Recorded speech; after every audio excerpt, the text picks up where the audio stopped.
Hey, welcome to the Christ Revealed YouTube channel. I got a great interview coming up for you. Really great to be here with you. Enjoy this interview. So, Dr. Habermas, thanks so much for taking some time. And I have to tell you, I've been really looking forward to this interview because everybody else I talk to says, I got to talk to you. Really? Yeah, you never know what those reasons are for. Well, let me put it this way. They all said it with a twinkle in their eye, so I think we're about to find out. All right. Can you maybe just start with a brief bio sketch of your background?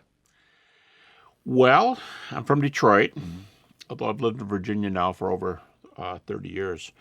I grew up in a German Baptist family and lived in the city, so kind of rough. Maybe apologetics and walking the streets and staying alive are similar species here. But I was raised in a Christian home, and when I was a teenager, I started having some doubts, and I started wondering, is there any basis for Christianity? How would I know? And of course, friends and nervous parents came alongside me, and I was visiting the Mormon temple in Utah, and I went to other religious kinds of churches and talked to people of other religious persuasions, and I wondered what else could be true, and do we have any basis? And they would try to help me, and they'd say, well, hey, have you heard the latest discovery on the reliability of the New Testament? Or, hey, there's new archaeological discovery. What about the Dead Sea Scrolls? It's like,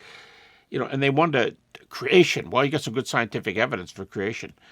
And I studied these things enough to go, yeah, that's okay, but I wouldn't want creation to be true and Christianity not. So how do I know Christianity is true?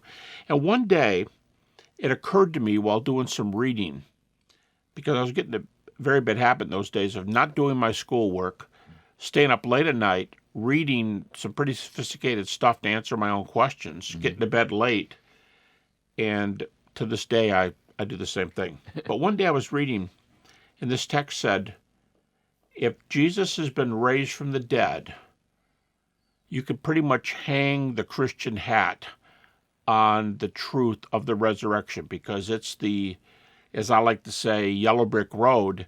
I mean, stay on that road and you end up at the Emerald City of Oz. So the gospel's the gospel for a reason. It's the center of Christianity. I thought, wow, I have no idea if the resurrection happened or not. But if it did, I could see the reasoning here, because why would God raise somebody who was a heretic? The resurrection is afterlife, so we are pointing to the Emerald City. I mean, we are talking about where do we go from here, and wow, this is cool. So in my teen years, I started studying the resurrection. And when people will say to me in interviews, well, did you do this to help your students, or to do this, or to do that? And I'll say, no, I was really selfish. I did it for me, because I had some really heavy questions, and I actually got to a place in my late teen years where I thought, I just have to give up. You can believe the resurrection by faith, but you can't say it's true. And I had an issue at that time that I couldn't get past, but it's because I only found out years later, it's because I was reading some really good books on the resurrection that were written around 1908, 1910, and science has changed since then. And when I couldn't get over this bump, now you can get over the bump pretty easily. But at the time, I just had to walk away from it and said, yeah, I better just get on with my life, and don't know if it's true or not. I came back to it later, did my dissertation at Michigan State University on the resurrection. They let me do it. So we'll talk about that. So when you propose, this is your PhD resurrection. Yep. You're at Michigan State. Yeah. So you proposed that you want to do this on the resurrection. How did the faculty respond to that? Well, one of the guys said to me, he says, we're kind of liberals here, but we'd like to think of ourselves as good liberals. What we mean by good liberals is we don't have to agree with you. Right. If you don't agree with the way we say it, that's fine. Just be able to say something with data. Have reasons for what you're saying. We don't care if it's the line or not, but be able to defend things. And then as I was leaving that meeting with the director of the program, because about half my committee probably believed in the resurrection and the other half did not. Okay. And so they were a nice balance. But he said something to me. He says, oh, by the way, don't tell us the resurrection happened because the Bible said it happened. Wow. And I was trying to act like, and I thought he was saying, as so many people think today, I thought he was saying, you can't use the Bible. That's not what he was saying. Bart Ehrman, who's the best-known skeptic in North America, if you don't quote the New Testament, he will. Now, he's like the spider. I don't know if this is true or not, but when you hear the story that spiders know how to run across the web because they know which ones are sticky and which ones are not, Right. the critics will only quote verses that they know have good reasons behind them. Right. My professor didn't care one iota if I used the New Testament, expected me to use the New Testament. Liberals will use the New Testament. Just know which strands of the web you're walking on, Right. know why you're doing it. So that got me into a lifelong study of thinking the way critics think. And if the critics are right about the Bible, the New Testament, if they're right, do we still have a resurrection? Interesting. And that was what my dissertation really came down to. So, when you concluded it, how different was the final paper versus what you thought it was going to be when you started?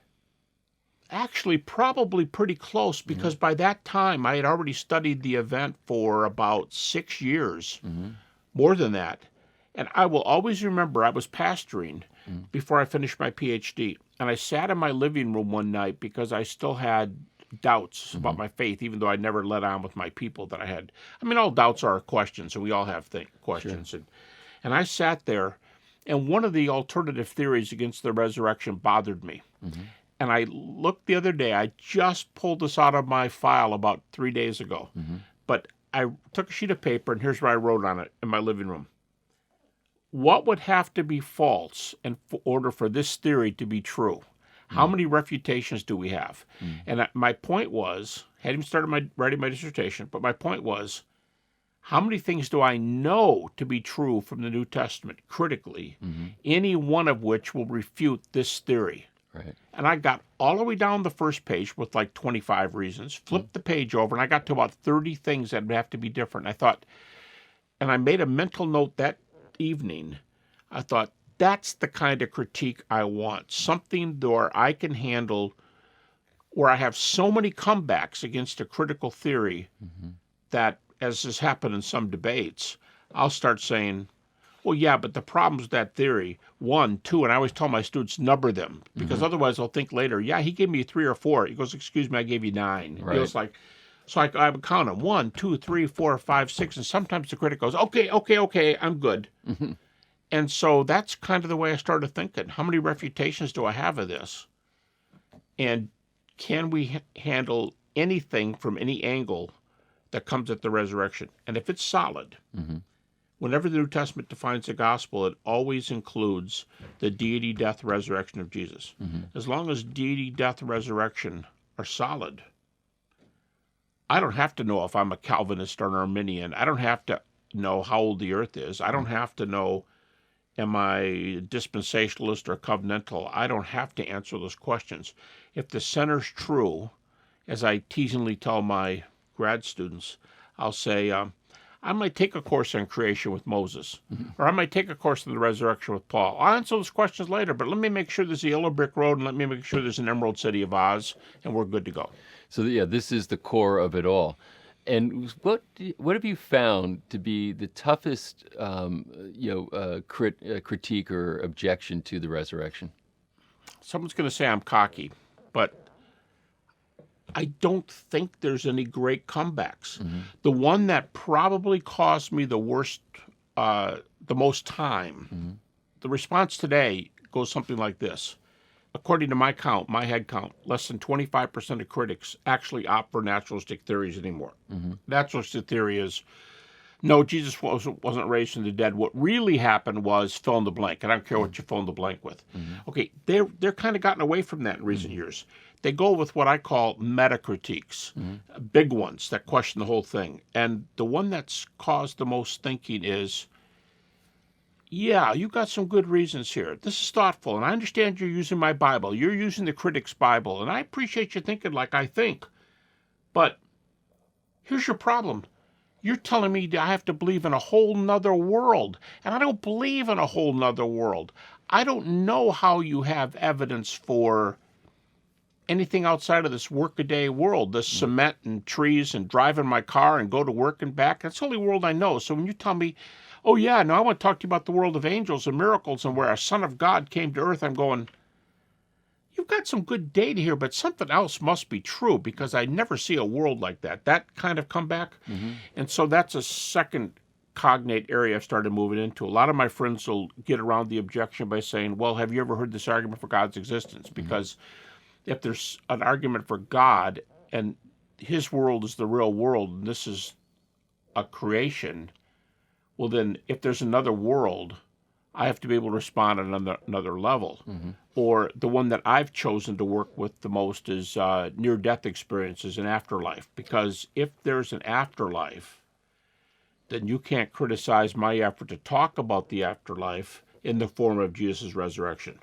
Afterlife, unless you can refute the Cindy E stuff, which is highly evidential, then don't criticize me on resurrection, because I've already shown you that the door is open.